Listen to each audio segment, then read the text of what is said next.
पुन्हा पुन्हा खावीशी वाटणारी गोकुळ बासुंदी।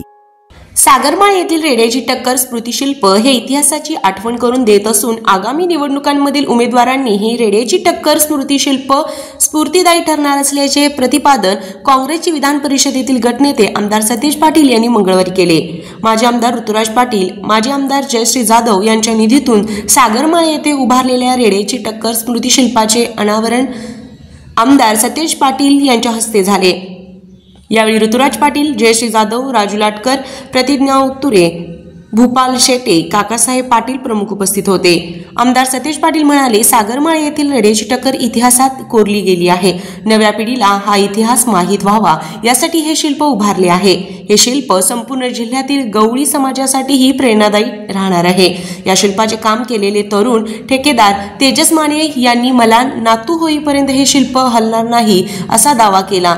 तोच धागा पकडत सतीश पाटील यांनी येथे आज केलेला रस्ता दुसऱ्या दिवशी वाहून जातोय असे सांगत शहरातील रस्त्यांच्या दर्जाबाबत चिमटा काढला। शाहूनगर येथे राजश्री छत्रपती शाहू महाराज यांच्या पुतळ्याच्या सुशोभीकरणासाठी 20 लाख व रेड्याच्या शिल्पाभोवती सीसीटीव्ही कॅमेरे व लाइटिंगसाठी 5 लाख रुपये देण्याची घोषणा सतीश पाटील यांनी केली। माजी आमदार जयश्री जाधव म्हणाल्या, रेड्याची टक्कर ही ओळख कायम राहावी त्यासाठी येथे शिल्प व्हावे ही स्वतः स्वर्गीय चंद्रकांत जाधव यांचे स्वप्न होते। या शिल्पामुळे खऱ्या अर्थाने स्वप्नपूर्ती झाली आहे। माजी आमदार ऋतुराज पाटील म्हणाले, राजश्री छत्रपती शाहू महाराज यांचा सोनेरी इतिहास पुढच्या पिढ्यांनाही कळावा यासाठी हे शिल्प उभारले।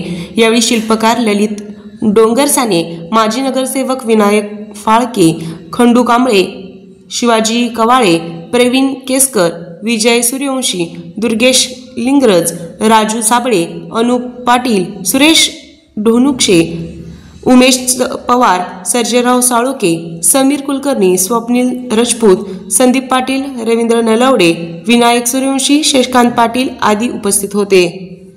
आरके न्यूज प्रतिनिधी कोल्हापूर। ताज्या बातम्यांसाठी आरके न्यूजच्या YouTube चॅनेलला सबस्क्राइब करा आणि बेल आयकॉन प्रेस करा।